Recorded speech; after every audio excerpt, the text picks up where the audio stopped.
Yep. Well, I'd like to thank you all today for being here. I just want my gun. I can end it. All right. I'd like to thank you all for being here today.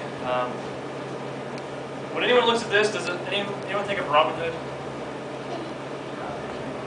Not exactly, sort of. Some people do. Well, this is in fact a bow, similar to, well, not really similar to, but like Robin Hood would use, except this is much different. This is called a compound bow. So, anyone in here familiar with the compound bow? Some are. Good, wonderful. Okay. Well, I'd like to just talk to you today a little bit about the compound bow, how it functions, and what it's like, a little bit of its history, and so that's what we're going to get into. It is obviously different. It has an interesting history. Bows and arrows, obviously before, used to just be sticks and strings. You know, you got one stick, you tie a string to it, you have a bow. So that was what archery was made up of for years. And according to Jeffrey Graham, and he's got some archery history on the internet. You can at Century Archers Club. And in 1969, a man named Wilbur Allen Hollis, he put a patent on the first ever compound bow.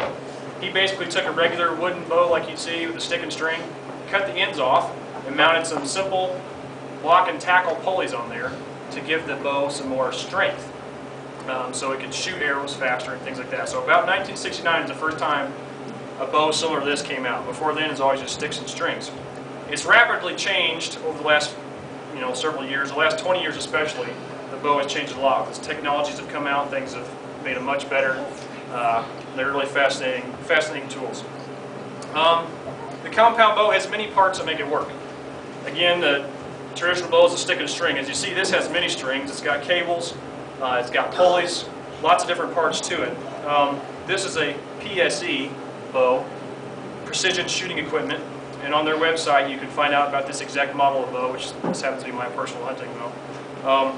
This cam-shaped wheel here, along with this wheel, is designed so that you can have a very strong bow. This is hard to pull back, but with the cam system, once you get to a certain point, it kind of breaks over and that pulley mechanism works in, and so you don't have to hold all the heavy weight, you just hold a little bit of weight. It makes it much more easier to shoot.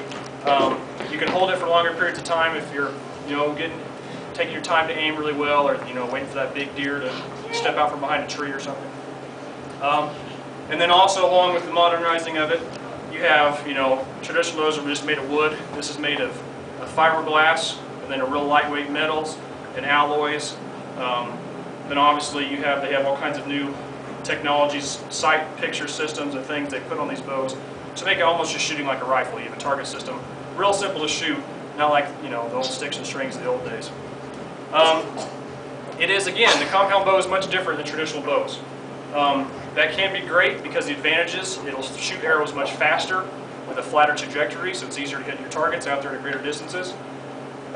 It's easier, like I said, with the pulley system and the cam, it's easier to hold back an extended amount of time if you need to and take your time aiming than a traditional bow would be. But then it also has drawbacks. All these parts and systems can break and go wrong, and you have to do a lot of fine tuning, whereas a traditional bow is just a stick and string. You pick it up, let her fly. So it's a lot different, but it's got some good parts to it.